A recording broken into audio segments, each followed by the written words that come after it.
ஹல்லேலூயா, ஹல்லேலூயா. ஒரு விசையாய் நம் கண்களை மூடி தேவனை நோக்கி நாம் பார்க்க போகிறோம். கர்த்தர் நம்மோடு இடைப்படும்படியாக, கர்த்தர் பேசும்படியாக நாம் ஜெபிக்க போகிறோம். இரக்கமுள்ள தகப்பனே, அப்பா, இந்த அருமையான வேலைக்காய் நன்றி செலுத்துகிறோம் ஆண்டவரே. இந்த அருமையான வேலையிலும் ஆண்டவரே, அப்பா, பிள்ளைகளோடு நீங்கள் இடைப்படும்படியாக ஜெபிக்கிறேன் ஆண்டவரே. பிள்ளைகளோடு நீங்கள் பேசும்படியாக ஜெபிக்கிறேன். என்னென்ன வார்த்தைகளை பிள்ளைகளுக்காய் வைத்திருக்கிறீங்களோ திட்டமும் தெளிவுமாய் தகப்பன் நீங்கள் பேசும்படியாக ஜெபிக்கிறேன். அடியனுடைய சுயத்தை நீங்கள் மறைத்து போடுங்க அப்பா. நீங்கள் பிள்ளைகளோடு இடைப்படுங்கப்பா. பிள்ளைகளோடு நீங்கள் பேசுங்கப்பா. ஸ்தோத்திரம் ஆண்டவரே. அப்பா, அடியனை மறைத்து கொள்ளுங்க. நீங்கள் வெளிப்படும்படியாய் ஜெபிக்கிறேன் ஆண்டவர். எந்த நோக்கத்துக்காக பிள்ளைகளை இந்த நாளிலே கூட்டி வந்திருக்கிறீங்களோ அந்த நோக்கத்தை நிறைவேற்றி நீங்கள் திரும்பி அனுப்பும்படியாக ஜெபிக்கிறேன் அப்பா. வந்திருக்கிற ஒவ்வொரு பிள்ளைகளுக்கும் அப்பா உடைய வார்த்தை பிரயோஜனம் உள்ளதாய் காணப்படட்டும். தங்களுடைய வாழ்க்கையில் அதை அபியாசப்படுத்தக்கூடிய கிருபைகளை பிள்ளைகளுக்கு நீங்கள் தரும்படியாக ஜெபிக்கிறேன் ஆண்டவரை. உடைய கரத்தில் இந்த நேரத்தை ஒப்பு கொடுக்கிறேன். நீங்கள் பொறுப்பெடுத்து வழி நடத்துங்க. இயேசு கிறிஸ்து மூலம் ஜெபிக்கிறேன் நல்ல பிதாவே, ஆமேன்.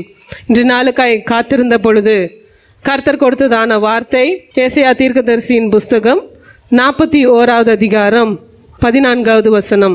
யாக்கோபு என்னும் பூச்சியே, இஸ்ரவேலின் சிறு கூட்டமே, பயப்படாதே, நான் உனக்கு துணை நிற்கிறேன் என்று கர்த்தரும் இஸ்ரவேலின் பரிசுத்தருமாகிய உன் மீட்பர் உரைக்கிறார். யாக்கோபு என்னும் பூச்சியே, இஸ்ரவேலின் சிறு கூட்டமே, பயப்படாதே, நான் உனக்கு துணை நிற்கிறேன் என்று கர்த்தர் சொல்கிறார். துணை நிற்கிற தேவன் ஒவ்வொருவருக்கும் துணையாய் கர்த்தர் நிற்பார். பூச்சியை போல ஒருவேளை சிறு கூட்டமாய் காணப்பட்டாலும் என் தகப்பன் சொல்லுகிறார், நான் உனக்கு துணையாய் இருப்பேன். நீங்கள் கவலைப்பட வேண்டியதில்லை. தேவன் உங்களுக்கு துணையாய், எனக்கு துணையாய் நிச்சயமாகவே வருவார். யார் எப்படியாய் சொன்னாலும் ஒன்றும் இல்லை, பூச்சி தான், நீ ஒன்றுமே எதற்கும் லாய்க்கு இல்லை, எதற்கும் தகுதி இல்லை என்று சொன்னாலும் என் தகப்பன் சொல்லியிருக்கிறார், நான் உனக்கு துணையாக இருக்கிறேன். யாருக்கு சொல்லப்பட்ட வார்த்தைகள் என்று நாம் பார்க்கும் பொழுது வாசிக்கலாமே 8வது வசனத்தை. என் தாசனாகிய இஸ்ரவேலே, நான் தெரிந்து கொண்ட யாக்கோபே, என் சிநேகிதனான ஆபிரகாமின் சந்ததியே, நான் பூமியின் கடையாந்தரங்களில் இருந்து உன்னை எடுத்து அதன் எல்லைகளிலிருந்து அழைத்து வந்து நீ என் தாசன், நான் உன்னை தெரிந்து கொண்டேன், நான் உன்னை வெறுத்து விடவில்லை என்று சொன்னேன். நீ பயப்படாதே, நான் உன்னுடனே இருக்கிறேன், திகையாதே, நான் உன் தேவன், நான் உன்னை பலப்படுத்தி உனக்கு சகாயம் பண்ணுவேன், என் நீதியின் வலது கரத்தினால் உன்னை தாங்குவேன். தேவனுடைய பிள்ளைகளுக்கு, என் தாசனாக இஸ்ரவேலே, ஆவிக்குரிய இஸ்ரவேலராகிய உங்களுக்கும் எனக்கும் அந்த வார்த்தைகள் பொருந்தும். கர்த்தர் நமக்கு துணையாய் நிற்கிற தேவன். என் தாசனாகிய இஸ்ரவேலே, நான் தெரிந்து கொண்ட யாக்கோபே, கர்த்தரால் தெரிந்து கொள்ளப்பட்ட பிள்ளைகளுக்கு கொடுக்கப்படுகிற வார்த்தைகள் இந்த வார்த்தைகள். தேவனுக்கு பயப்படுகிற பிள்ளைகளுக்கு கொடுக்கப்படுகிற வார்த்தைகள் இந்த வார்த்தைகள். நான் உனக்கு துணையா இருக்கிறேன், நான் உனக்கு துணையா இருப்பேன், நீ பயப்படாத, எதற்கும் பயப்படாத, நான் உனக்கு துணையா இருப்பேன். கடைசி வரைக்கும் இவங்க வருவாங்க, அவங்க வருவாங்க, பணம் வரும், வேலை வரும், இல்லவே இல்லை. என் தேவன் உங்களுக்கும் எனக்கும் துணையாய் வர வல்லவரா இருக்கிறார். எப்பொழுதுமே தேவன் நமக்கு துணையா இருக்கிறார். எதுவும் கடைசி வரைக்கும் வராது. வரும்னு சொல்லுவோம், இவர் வருவாருன்னு சொல்லுவாங்க, ஆனா நிச்சயமாகவே அவர்கள் எல்லாம் வருவார்களானா ஒரு கேள்விக்குறிதான். பிரச்சனையின் போது, போராட்டங்கள் போது வருவாங்களான்னு யோசித்து பார்த்தீங்கன்னா நிச்சயமாகவே ஓடி போயிடுவாங்க, ஒருவரும் இருக்க மாட்டாங்க. என் தேவன் எல்லா சூழ்நிலையிலும் நம்ம கூடவே இருக்கிறார். பயப்பட வேண்டியதே இல்லை. பயப்படாதீங்க. எதை குறித்தும், என்னுடைய எதிர்காலம் என்ன, என்னுடைய பிள்ளைகளின் எதிர்காலம் என்ன, என்ன ஆக போகுது, எனக்கு வேலை நிரந்தரமா, எதுவுமே யோசிக்காதீங்க. இது நடக்குமா நடக்காதா, எதுவுமே யோசித்து பயப்படாதீங்க. என் தேவன் உங்களுக்கும் எனக்கும் துணையா இருக்கார். என் தேவன் துணையா இருக்கும் பொழுது எதற்கும் நாம் பயப்பட வேண்டிய அவசியமே இல்லை. சிறு பூச்சி போலதான் இருக்கலாம். சிறு பூச்சி மிதிக்கப்படுகிற சூழ்நிலைக்குள்ளதான் வரும். சிறு பூச்சி காலு கடையில கிடக்கும், அது இப்படியே மிதிச்சுட்டு போயிட்டே இருப்பாங்க. அப்படியாய் கூட காணப்படலாம். இல்லவே இல்லை, கர்த்தர் துணையா இருக்கிறார். உங்களுக்கும் எனக்கும் கர்த்தர் துணையா இருக்கும்போது பயப்பட வேண்டிய வேலையே இல்லை, பயப்பட வேண்டியதே இல்லை. கர்த்தர் எல்லாவற்றையும் பார்த்து கொள்வார். எனக்காக யாவும் செய்து முடிக்கிறவர் நம்முடைய தேவன். உங்களுக்கும் கர்த்தர் நிச்சயமாகவே செய்து முடிப்பார். பயப்படாதீங்க. எதை குறித்தும் இந்த நாளில கலங்கி வந்திருக்கிறீங்களா? எனக்கு என்ன யோசித்து வந்திருக்கிறீங்களா? கர்த்தர் சொல்லுகிறார், பயப்படாதே என் மகளே, பயப்படாதே என் மகனே, நான் உனக்கு துணையா இருக்கிறேன், நான் துணையா இருக்கிறேன். வசனம் வாசிக்கலாமே, 14வது வசனத்தை. யாக்கோபு என்னும் பூச்சியே, இஸ்ரவேலின் சிறு கூட்டமே, பயப்படாதே, நான் உனக்கு துணை நிற்கிறேன் என்று கர்த்தர் சொல்லுகிறார். கர்த்தரும் இஸ்ரவேலின் பரிசுத்தமாக மீட்பர் உரைக்கிறார் என்று சொல்லி பார்க்கிறோம். அநேக வாக்குத்தத்த வார்த்தைகள் இந்த அதிகாரத்திலே காணப்படுகிறது. அநேக காரியங்கள். நான் இப்படி வச்சிருப்பேன் உன்னை. வாசிக்கலாமே 15வது வசனத்தை. இதோ போர் அடிக்கிறதற்கு நான் உன்னை புதிதும் கூர்மையுமான பற்களுமுள்ள எந்திரமாக்குகிறேன். நீ மலைகளை மிதித்து நொறுக்கி குன்றுகளை பதருக்கு ஒப்பாக்கி விடுவாய். அநேக வாக்குத்தத்த வார்த்தைகள், அநேக வார்த்தைகளை கர்த்தர் கொடுத்திருக்கிறார்.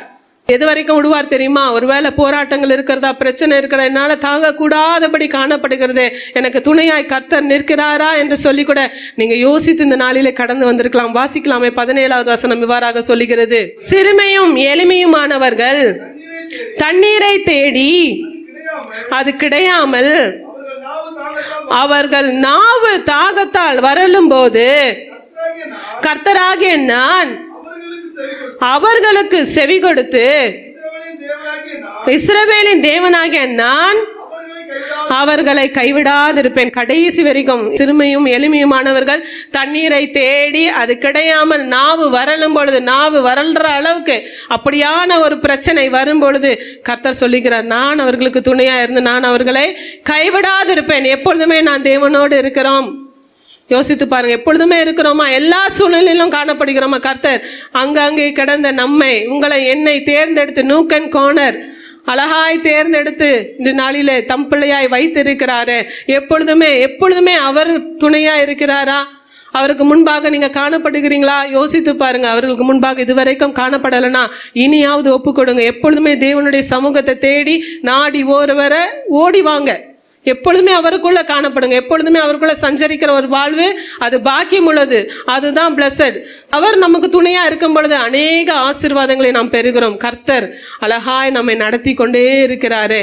நாவு வரலுகிறது போல பிரச்சனைகள் வரலாம், இது கடைசி தான், தி எண்ட் என்று சொல்லி, இதுக்கு மேல ஒண்ணுமே இல்லை, அவ்வளவுதான், முடிந்தது என் வாழ்வு என்று சொல்லி கூட யோசித்து வந்திருக்கலாம். அது வரைக்கும் கர்த்தர் விடுறாரு தான். ஆனா நீங்க என்ன செய்யறீங்க அந்த நேரத்துல என்று சொல்லி கர்த்தர் காத்து கொண்டே இருக்கிறார், பார்த்து கொண்டே இருக்கிறார். முறுமுறுக்கிற காரியங்கள் காணப்படுகிறதா? என் தேவன் எனக்கு என்ன செய்தார்? நான் ஆண்டவரை தேடுகிறேனே, ஆண்டவரை தேடி தானே காணப்படுறேன், எப்பொழுதுமே அவருக்குள்ள தானே நான் காணப்படுகிறேன், வேதத்தை வாசிக்கிறேன், ஜெபிக்கிறேன், எல்லாம் தானே செய்யறேன். எனக்கு ஏன் இந்த போராட்டம்? கர்த்தர் எனக்கு துணையா இருக்கிறாரா? எனக்கு துணையா இருந்தா எனக்கு ஏன் இந்த பிரச்சனை? எனக்கு ஏன் அநேகர் நக்கல் அடிக்கிற அளவுக்கு காணப்படுகிறது? எனக்கு ஏன் இந்த போராட்டம் என்று சொல்லி ஒருவேளை நீங்க கடந்து வந்திருக்கலாம். இல்ல தேவ பிள்ளைகளே, தேவன் உங்களுக்கு துணையா இருக்கும் பொழுது நீங்க பயப்பட வேண்டியதே இல்லை. கர்த்தர் எல்லாவற்றையும் பார்த்து கொள்வார். எல்லா சூழ்நிலையும் மாற்றி போடுவார். அவர் விடுவார் தான். என்னதான் பண்றீங்கன்னு பார்க்கறதுக்கு தான் விடுகிறார் சில வேளைகளில. ஆனாலும் நாம் என்ன பண்றோம், நீங்க என்ன பண்றீங்க? முறுமுறுத்து சோர்ந்து போய்கிறோம்.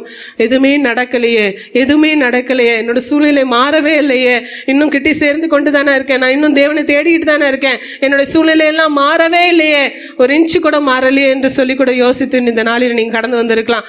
கர்த்தர் மாற்ற வல்லவர். கர்த்தர் ஒரு மனிதனுக்கு துணையா இருக்கும் பொழுது, நிச்சயமாகவே நீங்க தேவ பிள்ளைகளா இருக்கும் பொழுது கர்த்தர் உங்களுக்கு துணையா இருக்கிறார். துணையா இருக்கும் பொழுது கொடுக்கப்படுகிற ஒவ்வொரு ஆசீர்வாதங்களும் மிக பெரியதாய் காணப்படுகிறது. கர்த்தர் வலது கரத்தை பிடிக்கிறார் என்று சொல்லி வேத வசனங்கள் சொல்லுகிறது. 13வது வசனத்தை வாசிக்கலாமே. உன் தேவனாயிருக்கிற கர்த்தராகிய நான் உன் வலது கையை பிடித்து பயப்படாதே, நான் உனக்கு துணை நிற்கிறேன் என்று சொல்லுகிறார். பாருங்க, பயப்படாத என் மகளே, பயப்படாத என் மகனே, நான் உனக்கு துணை நிற்கிறேன் என்று சொல்லி நம்மளுடைய வலது கரத்தை அவர் பிடித்திருக்கிறார் என்று சொல்லி நாம் ஒருவேளை பிடித்தோம்னா, நீங்க ஒருவேளை பிடிச்சீங்கன்னா, ஒருவேளை சில வேளையில விடக்கூட வாய்ப்பு இருக்கிறது. ஒருவேளை சோர்வுகள் வரும் பொழுது, பிரச்சனைகள் வரும் பொழுது, போராட்டங்கள் வரும் பொழுது, ஒருவேளை நல்லா இருக்கும் பொழுது கூட சில வேளைகளில் சில பிள்ளைகள் தேவனை விடுகிற காரியத்தை நாம் பார்க்கிறோம். தேவன் ஒருவரை கரம் பிடித்தாரானால் நிச்சயமாகவே அவர் கை விடுவதே இல்லை.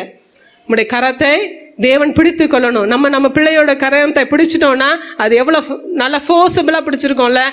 பிடிச்சிட்டு குட்டி பிள்ளைங்களை பிடிச்சிட்டு போகும்போது பார்த்தீங்கன்னா அவ்வளோ டைட்டாக, நான்லாம் கிரேசரை பிடிக்கும் போது பார்த்தீங்கன்னா அவ்வளோ டைட்டாக தான், என்னை விட்டு நகரவே முடியாது. அவன் அவ்வளோ ஸ்ட்ராங்காக தான், அவன் கைக்கு கூட அவ்வளோ ஃபோர்ஸபிளாக வலிக்க தான் செய்யும். ஆனால் அவ்வளோ டைட்டாக நான் பிடிச்சிருப்பேன். அப்படிதான் நம்ம பிடிக்கும் பொழுது அவ்வளோ ஸ்ட்ராங்காக பிடிப்போம். ஒருவேளை அவன் பிடிச்சானா ஒருவேளை என்னை உதறி தள்ளிட்டு கூட அவன் போவான். அப்படிதானே? சிறு பிள்ளைகள் பாருங்கன்னா அவங்க அப்பா கையை அம்மா கையை அவங்க பிடிச்சாங்கன்னு என்ன பண்ணுவாங்க, சில நேரத்தில் உதறி தள்ளிட்டு இருமா வரேன் இருப்பா வரேன் அப்படின்னு சொல்லிட்டு போறது கூட வாய்ப்பு இருக்கு. தேவன் கரம் பிடித்தாரனால் அவரை விட்டு எங்குமே ஓட முடியாது. ஓடும்படியான சூழ்நிலைகள் வரும் பொழுது சில வேளைகள் அப்படியே தட்டி தட்டி தட்டி தட்டி தட்டி கரெக்டான பாதைகளுக்குள்ள உங்களையும் என்னையும் நிச்சயமாக நிறுத்துவார். தேவனுடைய சமூகத்தை நிச்சயமாக தேடுங்க. அவர் துணையா இருக்கும் பொழுது எல்லாமே பிளஸ்ஸிங் ஆய்தான் மாறும். அவர் துணையா இருக்கும் பொழுது பயப்பட வேண்டிய அவசியமே இல்லை. பயப்படுகிறது போல சூழ்நிலைகள் வரும் தான், பயப்படுகிறது போல சூழ்நிலைகள் வரலாம். கர்த்தர் எல்லாவற்றையும் பார்த்து கொள்வார். எல்லாவற்றையும் அவருடைய சமூகத்துல விட்டு விடுங்க. எல்லாவற்றையும் விட்டு விடுங்க. எத்தனையோ கோடி ஜனங்க இருக்காங்களே, உங்களையும் என்னையும் கர்த்தர் தேர்ந்தெடுத்து இருக்கிறாரு. உங்களையும் என்னையும் தேர்ந்தெடுக்கிறார்களே, நாம் விசேஷித்தவர்கள். ஒரு காரணம் இல்லாம யாரையும் அவர் தேர்ந்தெடுத்திருக்கவே மாட்டார். நிச்சயமாகவே ஒரு நோக்கம் உண்டு, ஒரு திட்டம் உண்டு. உங்களையும் என்னையும் தேர்ந்தெடுத்ததற்கான திட்டம் உண்டு, நோக்கம் உண்டு. அதை உணர்ந்தவர்களாக அவர் உங்களுக்கு துணையா இருக்கணும்னா நீங்க பயப்படாதீங்க. நீங்க பயப்படாதபடி அவருடைய சமூகத்தை தேடி, நிச்சயமாகவே அவருடைய சமூகத்தை நாடி வரும் பொழுது, அவரே தேடும் பொழுது, அவரே நோக்கி பார்க்கும் பொழுது நிச்சயமாகவே அவர் பதில் தருகிறவராகவே இருக்கிறார். எல்லா காரியங்களும், எல்லா பயப்படுகிறது போல சூழ்நிலைகளும் மாறி போய்விடும். எல்லாமே ஆசீர்வாதமாய் தான் மாறும், நிச்சயமாகவே மாறும். அதனால யோசிக்காதீங்க, என்னுடைய சூழ்நிலை எப்படியாய் மாற போதோ எனக்கு தெரியலையே, என்னுடைய வாழ்க்கை என்ன ஆக போகுது, என் பிள்ளைங்களுடைய வாழ்க்கை என்ன ஆக போகுது. எதுவுமே நம்முடைய கரத்துல இல்லை, உங்களுடைய கரத்துல இல்லை. எல்லாம் கர்த்தர் நிச்சயமாகவே திட்டம் பண்ணி இருப்பார், நிச்சயமாகவே முன்குறித்து இருப்பார். இந்த வழிகளில் எப்படியா நடத்தணும், இந்த வழிகளில் எப்படியாய் என் பிள்ளைகளை நடத்தணும் என்று சொல்லி அவர் வரைந்து வைத்திருப்பார். அதற்கு நேராய் கர்த்தருக்கு கீழ்ப்படிந்து, அதற்கு நேராய் நீங்களும் நானும் போகும் பொழுது நிச்சயமாகவே அது ஆசீர்வாதமாக தான் இருக்கும். வணங்கா கழுத்துள்ள பிள்ளைகளாய் காணப்படவே கூடாது. என் தேவன் எனக்கு என்ன செய்தார் என்று சொல்லி நீங்க கேள்வி கேட்கவே கூடாது. நான் இது வரைக்கும் எனக்கு ஒன்றும் நடக்கல, எனக்கு என்ன நடந்தது, நான் ஆண்டவரை தேடுறேனே என்று சொல்லி நீங்க கேட்கவே கூடாது. கர்த்தர் அவ்வளவான காரியங்களை உங்களுடைய வாழ்க்கையை செய்து கொண்டே தானே இருக்கிறார். நீங்க அப்படியே உங்களுடைய வாழ்க்கையை திரும்பி பார்க்கும் பொழுது எத்தனை அற்புதம், எத்தனை அற்புதம், எத்தனை நன்மைகள் செய்து கொண்டே தானே இருக்கிறார். அப்புறம் என்ன கேள்வி கேட்கிறதுனால என்ன பிரயோஜனம்? என் தேவன் எனக்கு என்ன செய்தார்னு சொல்லி நிச்சயமாய் கேள்வி கேட்காதுங்க. கர்த்தர் ஒரு மனிதனுக்கு துணையா இருப்பாரானால், ஒரு மனுஷிக்கு துணையா இருப்பாரானால் நிச்சயமாய் பயப்பட வேண்டியதே இல்லை. கர்த்தர் ஆசீர்வதிக்க வல்லவர். இஸ்ரவேலை ஆசீர்வதிப்பதுதான் கர்த்தருக்கு பிரியம். அதான் வேத வசனம் சொல்லுகிறது. வேத வசனம் சத்தியம், அது உண்மையுள்ளது.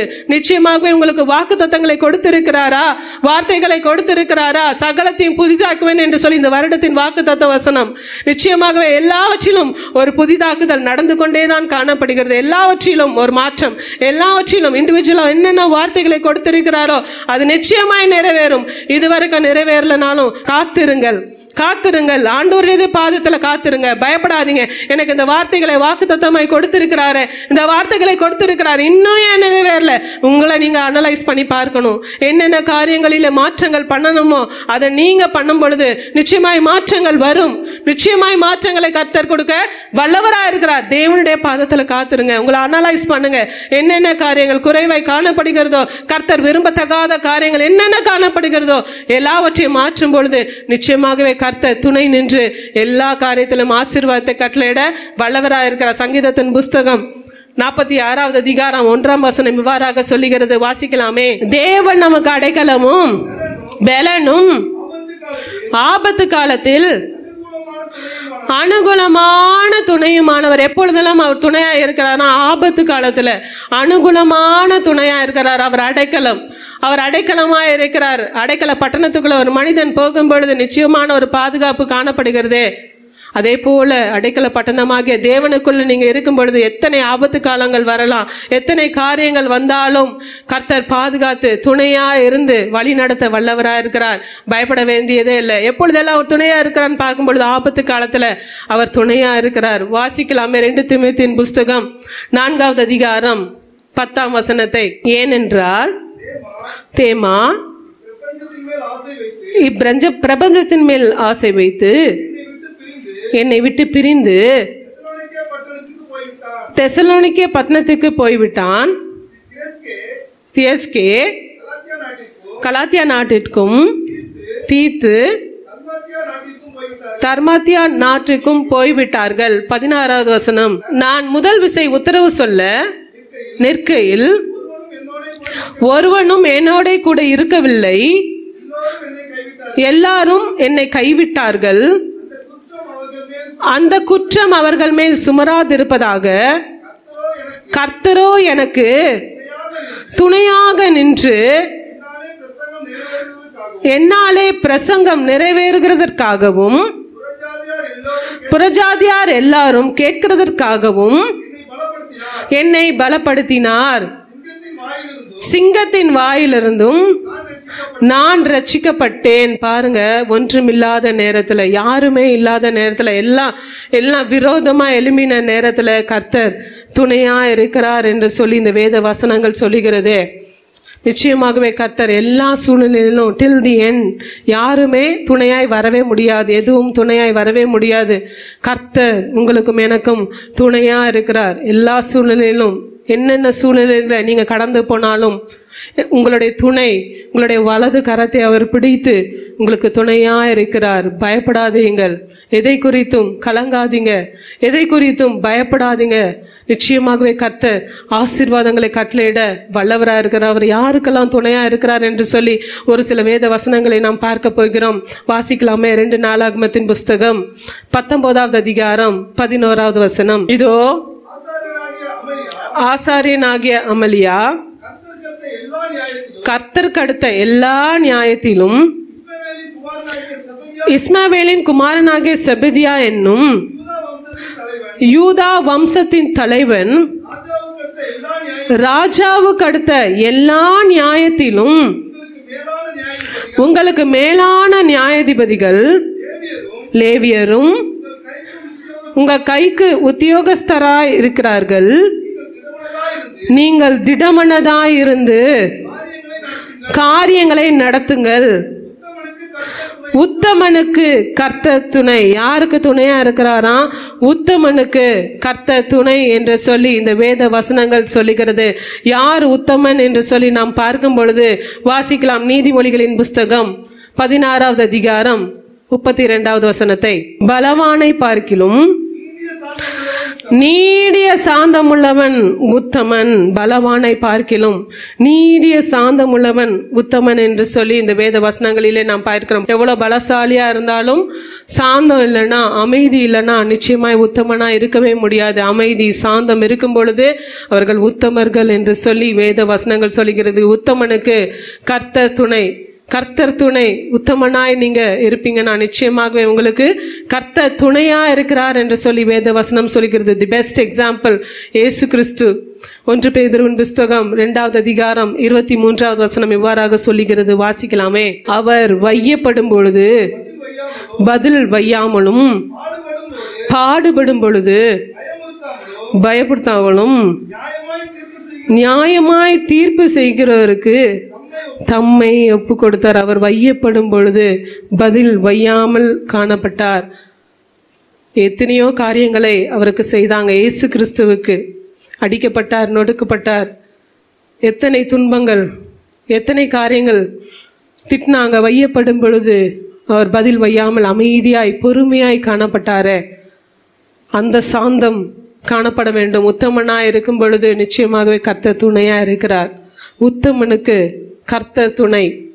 உத்தமனாய் நீங்க இருப்பீங்கன்னா அமைதி தேவை, சாந்தம் தேவை.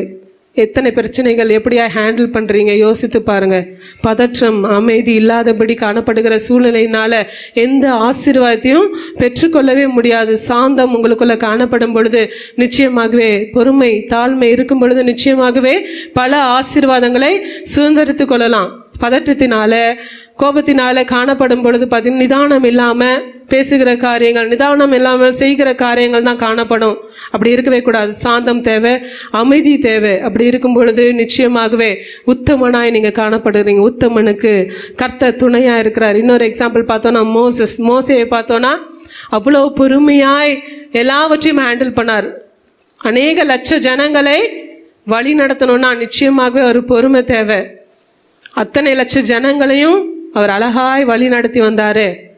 அவ்வளவு பொறுமையாய், அவரை தவிர சாந்தம் உள்ளவர்கள் பூமியில யாருமே இல்லைன்னு சொல்லி அவ்வளோ ஒரு சர்டிபிகேட் வாங்கினவர் தான். என்னாகமம் புஸ்தகம் 12வது அதிகாரம் 3வது வசனம் வாசிக்கலாமே.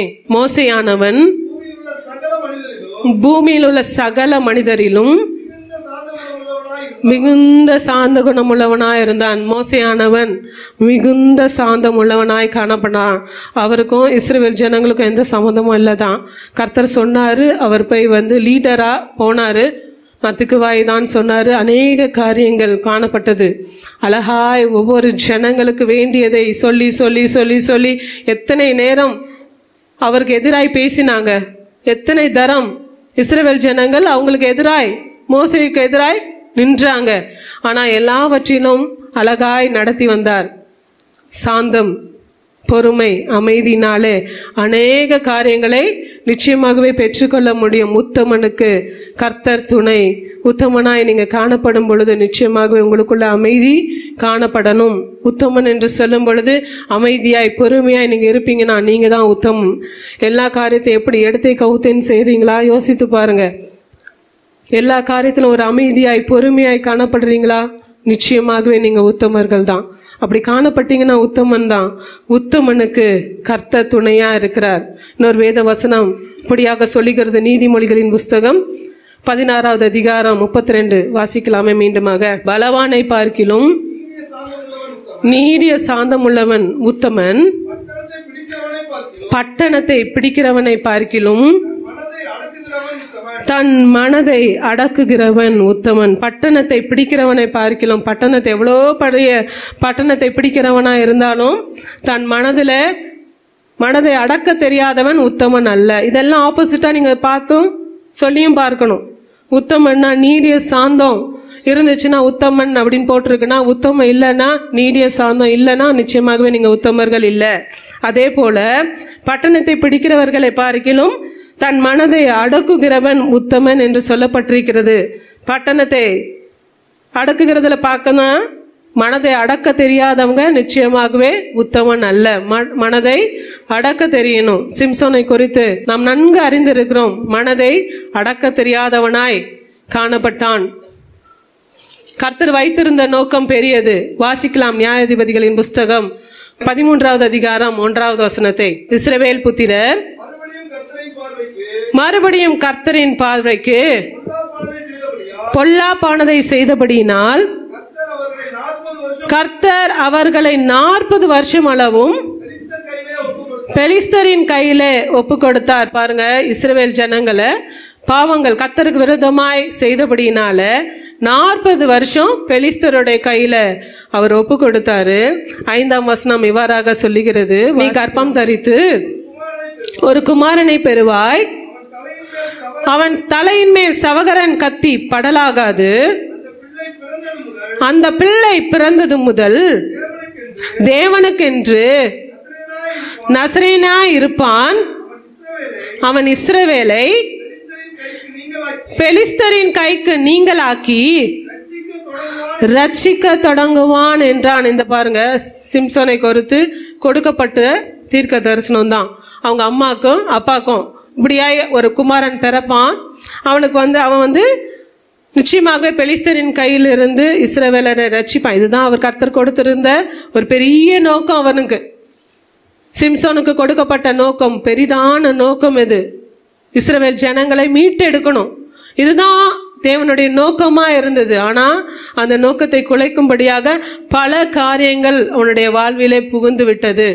பல தருணங்களிலே விழுந்து போகிற சூழ்நிலைகள் காணப்பட்டது.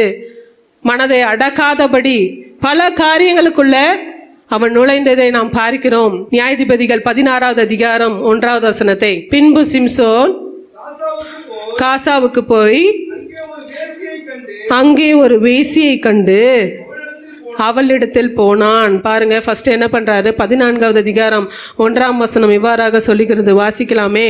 14:1. சிம்சோன் திம்னாத்துக்கு போய் திம்னாத்திலே பெலிஸ்தரின் குமாரத்திகளில் ஒரு பெண்ணை கண்டு. பாருங்க, பெலிஸ்தரை விரோதமா எழும்ப வேண்டும். கர்த்தர் வைத்திருந்த தீர்மானம் அதுதான். ஆனாலும் கர்த்தரால் ஆவியானவரால் அவர் ஏவப்பட்டு ஒரு பெண்ணை குமாரத்தை கண்டு அவரை கல்யாணம் பண்ணணும்னு சொல்லிட்டு அவங்க அப்பா அம்மாட்ட எல்லாத்தையும் அங்கே போய் கேட்டு திருமணமும் பண்ணிடுறாரு. அதுக்கப்புறம் பார்த்தீங்கன்னா அடுத்து 16வது அதிகாரத்தில் நாம் பார்க்கிறோம், ஒரு வேசியின் இடத்துல போகிறார் என்று சொல்லி 1ஆம் வசனம் இவ்வாறாக சொல்லுகிறது. 4வது வசனம் இவ்வாறாக சொல்லுகிறது. வாசிக்கலாமே. அதற்கு பின்பு அவன் சோரே தாற்றங்கரையில் இருக்கிற தெலீலாள் என்னும் பேருள்ள ஒரு ஸ்திரீயோடே ஸ்நேகமா இருந்தான். தெலீலாள் என்னும் பேருள்ள ஒருத்தியோட ஸ்நேகமா இருந்தான் என்று சொல்லி வேத வசனம் சொல்லுகிறது. அவன் ஸ்நேகமா இருந்தான். வாசிக்கலாம் 5ஆம் வசனத்தை. அவளிடத்திற்கு பெலிஸ்தரின் அதிபதிகள் போய் நீ அவனை நயம் பண்ணி அவனுடைய மகாபலம் எதினால உண்டாயிருக்கிறது என்றும் நாங்கள் அவனை கட்டி சிறுமைப்படுத்துகிறதற்கு எதினாலே அவனை மேற்கொள்ளலாம் என்றும் அறிந்து கொள். அப்பொழுது நாங்கள் ஒவ்வொருவரும் 1100 வெள்ளிக்காசு உனக்கு கொடுப்போம் என்றார்கள். அவங்க பாருங்க, பெலிஸ்தியரின் அதிபதிகள் போயிட்டு தெலீலாள் கிட்ட சொல்றாங்க, அவனுடைய பலம் எதுல இருக்குன்னு சொல்லி நீ கேட்டு தெரிஞ்சுக்கோ அப்படி சொல்லி சொல்றாங்க. இவ்வளவு நான் உனக்கு காசு கொடுக்குறேன் அப்படின்னு சொல்லி அவளை அனுப்புறாங்க. அதுக்கு இணங்குகிறான். பாருங்க, 3 தரம் அவனுக்கே தெரியும் ஏமாற்றப்படுகிறான்னு சொல்லி நன்கு சிம்சோன் அறிந்திருந்தார். மாற்றி மாற்றி அவனும் கேட்கிறா, இவர் பொய் தான் சொல்றாரு. மாற்றி மாற்றி 3 தரம் இப்படியாக சொல்லி கொண்டே இருக்கிறார். நல்லாவே தெரியும், மனதை அடக்க தெரியல. மனதை அடக்க தெரிந்தவன் உத்தமன். மனதை அடக்க தெரியாமல் இருக்கிறீர்களா? யோசித்து பாருங்க. மனதை அடக்குகிற பிள்ளைகளாய் காணப்படணும். இந்த தெலீலாளின் நிமித்தமாய் அவனுடைய தரிசனமே கெட்டு போயிடுச்சு. எல்லாமே போய்விட்டதே. உன்னை வாழ்வு முடிந்து போயிட்டது. நான் சாகத்தக்கதாக அவ திரும்ப திரும்ப திரும்ப திரும்ப கேட்டது. அவ சாகத்தக்கதாய் அப்படியாய் இரிட்டேட்டான அளவுக்கு அப்படி நடந்ததே. யோசித்து பாருங்க. மனதை அடக்க தெரியாதவன். நன்கு தெரியும் அவ பொய் சொல்றா, என்னை ஏமாத்துறான், அவனை ஏமாத்துறான்னு சொல்லி நன்கு அறிந்தவன் தான். ஆனாலும் தெரிந்திருந்தும் அதற்கு இணங்காதபடி, இவளுடைய சொல்லுக்கு மனதை அடக்க தெரியாதபடி அவளுடைய சொல்லுக்கு இணங்கினானே. கர்த்தர் வைத்திருந்த தரிசனத்தை முற்றிலுமாய் உடைத்து போட்டு விட்டானே. மறிக்கிற அளவுக்கு சாகத்தக்கதாய் உன்னுடைய காரியங்கள் எல்லாம் போய்விட்டதே. மனதை அடக்க தெரிய வேண்டும்.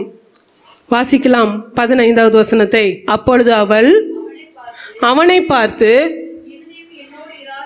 உன் இருதயம் என்னோடு இராதிருக்க உன்னை சிநேகிக்கிறேன் என்று நீ எப்படி சொல்லுகிறாய்? நீ இந்த 3 விசையும் என்னை பரியாசம் பண்ணினாய் அல்லவா? உன்னுடைய மகாபலம் எதினாலே உண்டாயிருக்கிறது என்று எனக்கு சொல்லாமல் போனாயே என்று சொல்லி இப்படி அவனை தினம் தினம் தன் வார்த்தைகளினாலே நெருக்கி அலட்டி கொண்டு இருக்கிறதினால் சாகத்தக்கதாய் அவன் ஆத்துமா விசனப்பட்டது. பாருங்க, அனுதினம் 3 விசை நீ என்னை ஏமாத்திட்ட, இப்படி மாத்தி மாத்தி மாத்தி சொல்லி என்னை ஏமாத்திட்டேன்னு சொல்லி தெலீலாள் சொல்லுகிறா. அவன் சாகத்தக்கதாய் அவனுடைய ஆத்துமா விசனப்பட்டுதான் வெளிப்படுத்துறான். இப்படிதான் இதோட என்னுடைய பலன் இதுல தான் இருக்கு. இப்படி பண்ணிட்டா என்னுடைய பலன்லாம் போயிடும்னு சொல்லி தன்னுடைய இருதயத்தை ஊற்றுகிறான் என்று சொல்லி பின்வருகிற வசனங்களிலே நாம் பார்க்கிறோம். இருதயத்தை ஊற்றுகிறான். மனதை அடக்க தெரியாதவன் உத்தமன் அல்ல. இந்த சிம்சோன் மனதை அடக்க தெரியாதவனா இருந்தபடியினால எல்லாம் வருகிற ஆசீர்வாதங்கள் எல்லாம் மறைந்து போய்விட்டது. கர்த்தர் வைத்திருந்த நோக்கத்துக்கு விரோதமாய் அவன் செயல்பட்டானே. உங்களுடைய ஆசீர்வாதங்களுக்கு எது காரணம்? ஆசீர்வாத தடைக்கு எது காரணம்? யோசித்து பாருங்கள். மனதை அடக்க தெரிந்தவர்களாய் காணப்பட்டீர்களா? காணப்பட்டு கொண்டு இருக்கிறீங்களா? வாலிப பிள்ளைகள் மாத்திரமல்ல, பெரியவர்களும் கூட மனதை அடக்க தெரிந்தவர்களாய் நீங்களும் நானும் இருக்கும் பொழுது நிச்சயமாகவே கர்த்தர் துணையாய் இருந்து கர்த்தர் நடத்த எல்லா காரியத்தையும் நடத்த வல்லவராய் இருக்கிறார். உத்தமனுக்கு கர்த்தர் துணை. உத்தமனாய் நீங்களும் நானும் காணப்பட்டோம்னா கர்த்தர் நிச்சயமாகவே துணையாயிருந்து எல்லா காரியத்தையும் நடத்தி செல்ல வல்லவராக இருக்க. திகைக்க வேண்டியதில்லை, பயப்பட வேண்டியதில்லை. கர்த்தர் நிச்சயமாய் துணை நின்று நடத்த வல்லவராக இருக்கிறார். மனதை அடக்க தெரிந்தவர்களாய் காணப்படணும். மனதை அடக்க தெரிந்தவர்களாய் காணப்படணும். ஏனோ தானோ என்று வாழ்கிற வாழ்க்கை நிச்சயமாகவே இப்பொழுதிலிருந்து விட்டுருங்க. ஏனோ தானோ என்று வாழ்கிற வாழ்க்கை இப்பொழுதே மறைந்து போகட்டும். தேவனோடு வாழ்கிற வாழ்க்கை அது நிரந்தரமானது. தேவன் தான் துணையாய் வர முடியும். நிரந்தரமான துணை நிச்சயமாகவே தேவன் தான். கர்த்தர் தான் உங்களுக்கும் எனக்கும் நிரந்தரமான துணையாய் காணப்பட முடியும். உத்தமனுக்கு கர்த்தர் துணையாய் இருக்கிறார். உத்தமனாய் இருக்கிறீர்களா? உத்தமனுக்குள்ள எல்லா தன்மைகளும் உங்களுக்குள்ள காணப்பட்டு இருக்கிறதா? யோசித்து பாருங்கள். உத்தமனுக்குடைய இன்னொரு கேரக்டர் வாசிக்கலாமே. 2 கொரிந்தியர் புஸ்தகம் 10வது அதிகாரம் 18வது வசனத்தை. தன்னை தானே புகழுகிறவன் உத்தமன் அல்ல, கர்த்தரால் புகழப்படுகிறவனே உத்தமன். தன்னை தானே புகழவன். நான் இப்படி பண்றேன், இப்படி ஜெபிக்கிறேன், நான் ஜெப வீராங்கனை, ஜெப வீரர் என்று சொல்லி தன்னை தானே புகழுகிறவன். நான் இப்படி, நான் அப்படின்னு சொல்லி தன்னை தானே புகழுகிறவன். எனக்கு எல்லாம் தெரியும். இப்பொழுதுள்ள யங்ஸ்டர்ஸ் சொல்லுகிற ஒரு வார்த்தை, எனக்கு எல்லாம் தெரியும், ஐ நோ எவ்ரிதிங். கிடையவே கிடையாது. தன்னை தானே புகழுகிறவன் உத்தமன் அல்ல. தேவனால் புகழப்படுகிறீர்களா? உங்களுடைய நடக்கை, உங்களுடைய பேச்சு எல்லாமே தேவன் புகழுகிற வண்ணம் காணப்படுகிறதா? அல்லது எப்படி காணப்படுகிறது? கீழ்ப்படிதல் உள்ளவர்களாய் காணப்படுகிறீங்களா? யோசித்து பாருங்கள். பெற்றோருக்கு கீழ்ப்படுகிறவர்களாய் காணப்படுறீங்களா? யோசித்து பாருங்க. தேவனுக்கு பிரியமாய் நடக்கிற காரியங்கள் எப்படி காணப்படுகிறது? தேவனுக்கு பிரியமாய் காணப்படுறீங்களா? பிரியமாய் நடக்கிறீங்களா? அல்லது பெற்றோர் அழுகிற வண்ணம் காணப்படுகிறீங்களா? பெற்றோர் ஒருவேளை உங்களை குறித்து வருத்தப்படுற அளவுக்கு பேசுறீங்களா, நடக்கிறீங்களா? யோசித்து பாருங்க. உத்தமனுக்கு கர்த்தர் துணை. தன்னைத்தானே புகழுகிறவன் புகழப்பட மாட்டான். கர்த்தரால் புகழப்படுகிறவனை நிச்சயமாய் உத்தமன். தன்னைத்தானே புகழுகிறவன் உத்தமன் அல்ல. உத்தமன் அல்ல, கர்த்தரால் புகழப்படுகிறவனே உத்தமன். இது வாசிக்கலாம். லூக்கா 18வது அதிகாரம் 10வது வசனத்தை. 2 மனுஷன் ஜெபம் பண்ணும்படி தேவாலயத்துக்கு போனார்கள். ஒருவன் பரிசேயன், மற்றவன் ஆயக்காரன். பரிசேயன் நின்று, தேவனே, நான் பரிகாரர், அநியாயக்காரர், விபச்சாரக்காரர் ஆகிய மற்ற மனுஷரை போலவும் இந்த ஆயக்காரனை போலவும் இராததினால் உம்மை ஸ்தோத்திரிக்கிறேன். வாரத்தில் 2 தரம் உபாசிக்கிறேன். இவன் பாருங்க, அவனுக்கு தானே புகழுகிறான். வாரத்தில் 2 தரம் நான் உபாசிக்கிறேன். என் சம்பாத்தியத்தில் எல்லாம் தசம பாகம் நான் செலுத்துகிறேன் என்று தனக்குள்ளே ஜெபம் பண்ணினான். ஆயக்காரன் தூரத்திலே நின்று தன் கண்களையும் வானத்துக்கு ஏறெடுத்து துணியாமல் தன் மார்பில் அடித்துக்கொண்டு, தேவனே, பாவியாக என் மேல் கிருபையாய் இரும் என்றான். அவன் அல்ல, இவனே நீதிமானாக்கப்பட்டவனாய் தன் வீட்டுக்கு திரும்பி போனான் என்று உங்களுக்கு சொல்லுகிறேன். ஏனெனில் தன்னை உயர்த்துகிறவன் எவனும் தாழ்த்தப்படுவான், தன்னை தாழ்த்துகிறவன் உயர்த்தப்படுவான் என்றார். பாருங்க, தேவன் இந்த மனிதனுக்கு சாட்சியா இருக்கிறார். ஆயக்காரன் தூரத்துல இருந்து பாவியாக என் மேல் இரக்கமாயிரும் என்று சொல்லி தன் மார்பிலை அடித்து கொண்டான். ஆண்டவர் சொல்லுகிறார், இவன் தான் நீதிமான், அந்த பரிசேயனை போல அல்ல. நான் ஜெபிக்கிறவனா இருக்கிறேன், நான் இப்படியா இருக்கிறேன், நான் உபவாசம் பண்ணுகிறவனாய் காணப்படுகிறேன், பெருமையாய் தன்னைத்தானே புகழுகிறவனாய் காணப்படுகிறவன் உத்தமன் அல்ல.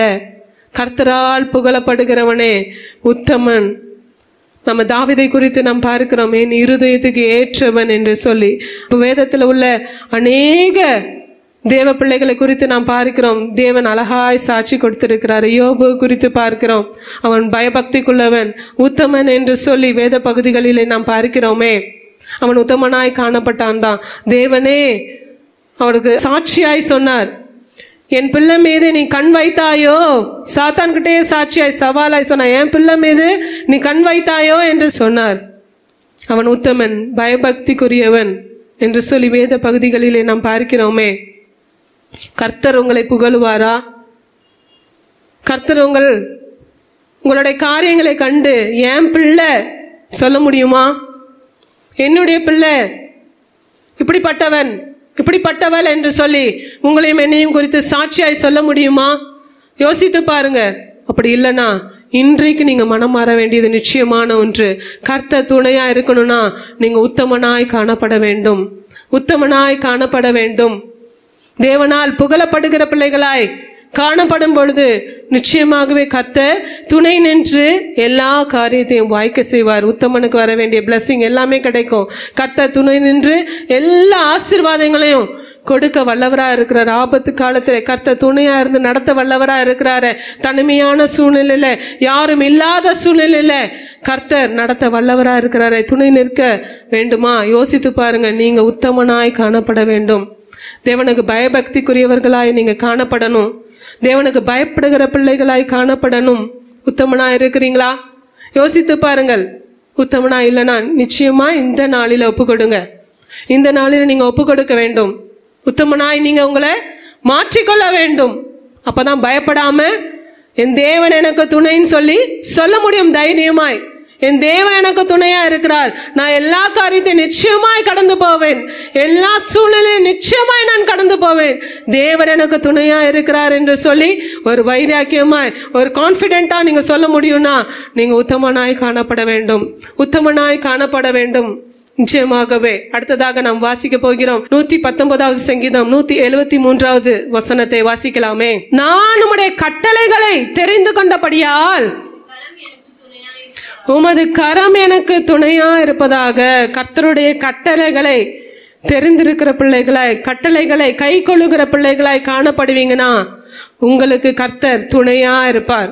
நிச்சயமாகவே கர்த்தருக்கு பயப்படுகிற பயம், உண்மையாகவே அவர் சொல்லுகிற எல்லா காரியத்தையும் அப்படியே ஒபே பண்ணோம்னா நிச்சயமாகவே கர்த்தர் ஆசீர்வதிக்க வல்லவராக இருக்க, கர்த்தர் துணை நின்று நடத்த வல்லவராக இருக்க, கர்த்தருடைய கட்டளைகளை கை கொள்ளுகிற பிள்ளைகளாய் காணப்படுவீர்கள். ஆனால் நிச்சயமாகவே கர்த்தர் துணை நின்று வரவேண்டிய ஆசீர்வாதங்களை கர்த்தர் கொடுக்க வல்லவராக இருக்கிறார்.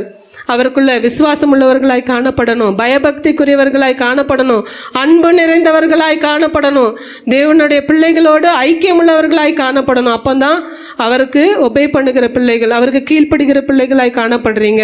இந்த காரியங்கள் எல்லாம் உங்களுக்கு காணப்படுகிறதா? தேவனுடைய கற்பனைகளை கை கொள்ளுகிறவர்களாய், பயபக்திக்குரியவர்களாய், தேவனுக்கு பயப்படுகிற பயத்திலே காண்கிற பிள்ளைகளாய் நீங்க காணப்படுறீங்களா? அப்போதான் கர்த்தர் உங்களுக்கு துணையாய் வர முடியும். அவருடைய சொல்லுக்கு கீழ்ப்படியாதபடி இருக்கிற பிள்ளைகளாய் நீங்க காணப்பட்டீங்கன்னா நிச்சயமாகவே அவர் துணையாய் வரவே முடியாது. நிச்சயமாகவே பயம் உங்களை சூழ்ந்து கொள்ளும். என்ன ஆகும் யோசித்து கொண்டு இருக்கிறீர்களா? அந்த பயம் நிச்சயமாய் சூழ்ந்து கொள்ளும். பயம் போகணும்னா, ஆசீர்வாதங்கள் வேணும்னா, கர்த்தருடைய துணை வேண்டும் என்றால் நிச்சயமாகவே கர்த்தருக்கு பயப்படுகிற பயம் காணப்படணும். அவருடைய கற்பனைகளை தெரிந்திருக்கிற பிள்ளைகளாய், அவருடைய கட்டளைகளை கை கொள்ளுகிற பிள்ளைகளாய் நீங்க காணப்பட்டீர்களானால் கர்த்தர் உங்களுக்கு துணையாய் நின்று நடத்த வல்லவராக இருக்கிறார். இன்னொரு வேத வசனம் இவ்வாறாக சொல்லுகிறது. சங்கீதங்களின் புஸ்தகம் 115:9வது வசனம், இஸ்ரவேலே கர்த்தரை நம்பு, அவரே அவர்களுக்கு துணையும் அவர்களுக்கு கேடகுமாய் இருக்கிறார். வாசிக்கலாம் தொடர்ந்து. ஆரோன் குடும்பத்தாரே, கர்த்தரை நம்புங்கள், அவரே அவர்களுக்கு துணையும் அவர்களுக்கு கேடகமுமாய் இருக்கிறார். கர்த்தருக்கு பயப்படுகிறவர்களே, கர்த்தரை நம்புங்கள், அவரே அவர்களுக்கு துணையும் அவர்களுக்கு கேடகமாய் இருக்கிறார்.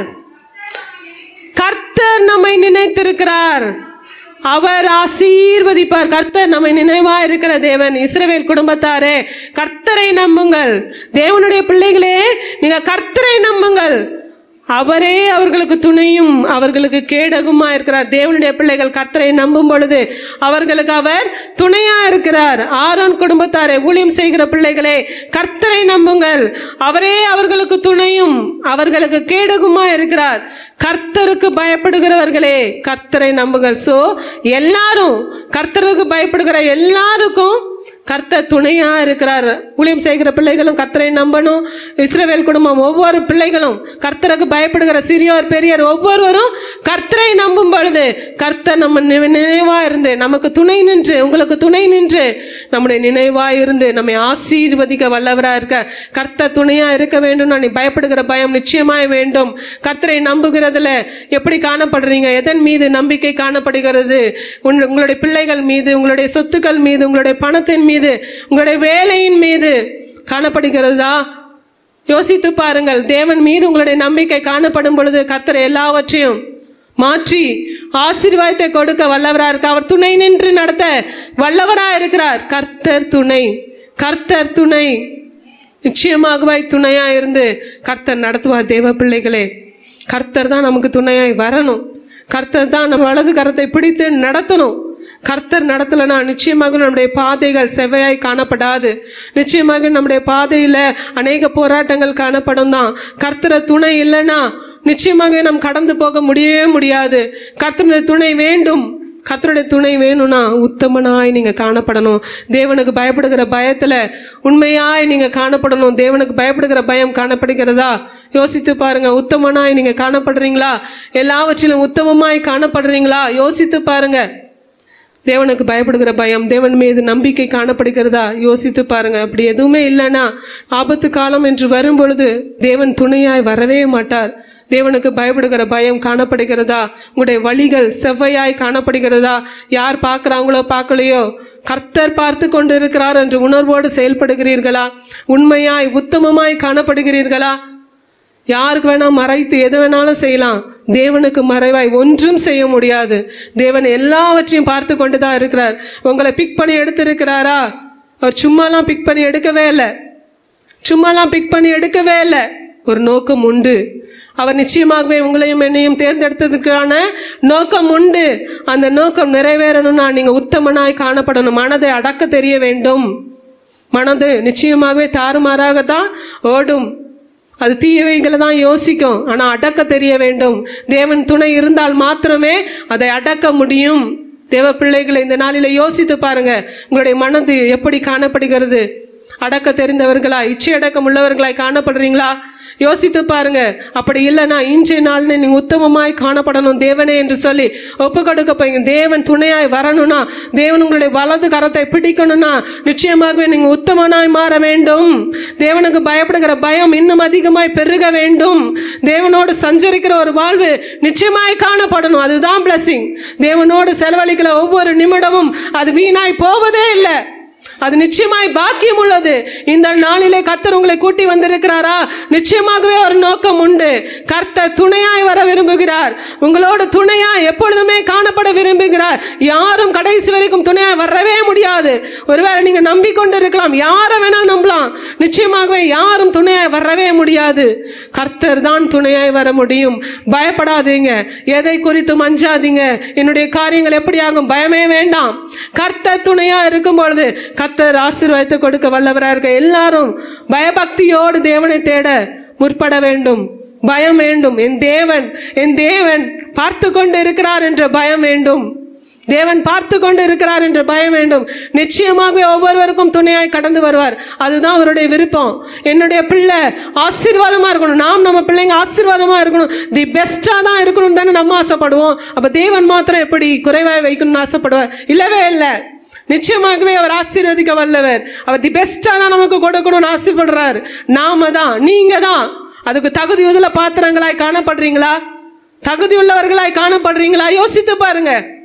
தகுதியை பெற்றுக்கொள்ளுங்க தேவ பிள்ளைகள். தேவனை விட்டா நமக்கு துணை யாருமே இல்லை. எதற்குமே தேவன் துணையோடு தான் செயல்படும் போது எல்லா ஆசீர்வாதத்தை நாம் பெற்றுக்கொள்ள முடியும். யாரை நம்பினாலும் எந்த பிரயோஜனமும் இல்லை. ஆபத்து நேரம் என்று வரும்பொழுது அவர்கள் வந்து நிற்பார்களா என்றால் ஒரு கொஸ்டின் மார்க் தான். நிச்சயமாகவே வர மாட்டாங்க. அநேக காரியங்களை பார்த்து கொண்டு தான் நாங்களும் இருக்கிறோம். நிச்சயமாக கர்த்தர் துணை இல்லைன்னா நீங்களும் நாளும் இன்று நாளில் நிற்கவே முடியாது. நிலைத்து நிற்கிறோம் என்றால் அவருடைய சுத்த கிருபை தான். அடிக்கடி நான் சொல்லுகிற இந்த வார்த்தை உண்டு. நிச்சயமாகவே நீங்களும் நானும் நினைத்து நிற்கிறோம் என்றால் அதோடைய சுத்த கிருபை. அவர் நம்மை தேர்ந்தெடுக்கிறது நம்ம உண்மையாலுமே விசேஷித்தவர்கள், பாக்கியவான்கள். நமக்கு ஒப்பா யாருமே வர முடியாது. தேவ பிள்ளைகளே, உமக்கு ஒப்பானவர் யார் என்று சொல்லியிருக்கோம். நம்முடைய தேவனுக்கு ஒப்பாய் எதுவுமே கிடையாது, யாருமே கிடையாது. தேவன் தான் நம்முடைய தேவன். அவர் நம்முடைய தேவன். ஆகவே யோசித்தவர்களாக இந்த வேளையில அப்படி இருக்கிற இடத்துல எழுந்து நிற்போமா? தேவன் துணையாய் வர வேண்டுமா? என்னென்ன காரியங்களிலே சரிப்படுத்த வேண்டுமோ அந்தந்த காரியங்களை சரிப்படுத்திக் கொள்ளுங்கள். எந்தெந்த காரியங்களிலே என்னென்ன சூழ்நிலைகளிலே மாற்றங்கள் வரணுமோ அந்தந்த காரியங்களிலே அந்த சூழ்நிலைகளை சரிப்படுத்திக் கொள்ளுங்கள். நிச்சயமாகவே கர்த்தர் துணையாய் வருவார், நமக்கு நிழலாய் காணப்படுவார். கர்த்தர் தான் நமக்கு துணை. எத்தனை இடர் வந்தாலும்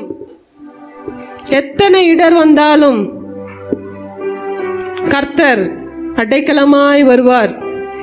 எத்தனை இடர்கள் வந்தாலும் கர்த்தனே அடைக்கலமாய் நமக்கு இருக்கிறார். இந்த உலகத்திலே, இந்த பூமியிலே அவரை தவிர வேறு ஒருவரும் அது மாதிரி இல்லவே இல்லை. அத்தனை காரியங்கள் நம்முடைய தேவன் துணையாய் காணப்பட இருக்கிறாரு. நிச்சயமாகவே தேவன் தான் நமக்கு துணையாய் வர வேண்டும்.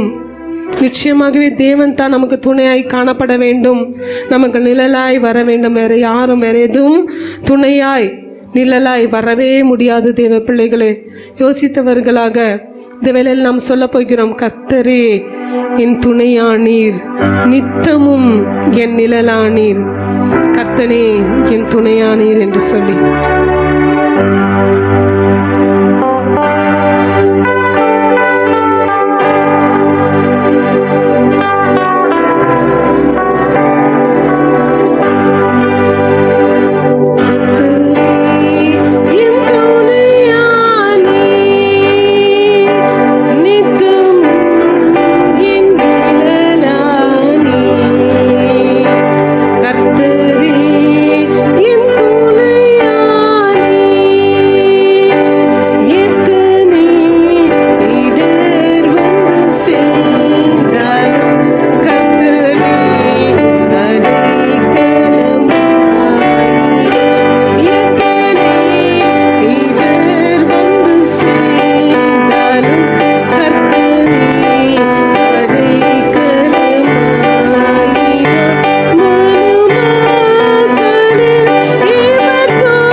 கிருபைகளுக்காய் நன்றி செலுத்துகிறோம் ஆண்டவரே.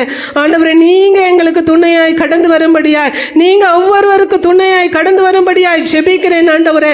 என் தகப்பன், நீங்க ஆண்டவரே வர வேண்டிய ஆசீர்வாதங்களுக்கு எது தடையா இருக்குதோ, நீங்க ஆண்டவரே துணையாய் வரக்கூடாதபடி ஆண்டவரே எது தடை சொல்லி செய்கிறதோ ஆண்டவரே, அது எல்லாவற்றையும் ஆண்டவரே நீங்க நீக்கி போடும்படியாய் ஜெபிக்கிறேன் ஆண்டவரே.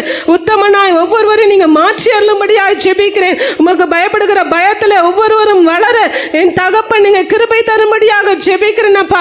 அடக்கமுள்ள மனதை பெற்றுக் கொள்ளுகிறவர்களாய் காணப்படணும் ஆண்டவரே. மனதை அடக்க தெரிந்தவர்களாய் காணப்படணும் ராஜா.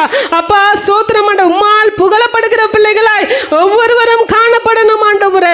என் தகப்பன் நீங்க துணையாய் வரும்படியாய் ஒப்பு கொடுக்கிற பிள்ளைகளுக்கு இந்த நாளிலே இந்த நேரத்தில் என் தகப்பன் நீங்க அப்பா துணையாய் கடந்து வரும்படியாக ஜெபிக்கிறோம் ஆண்டவரே.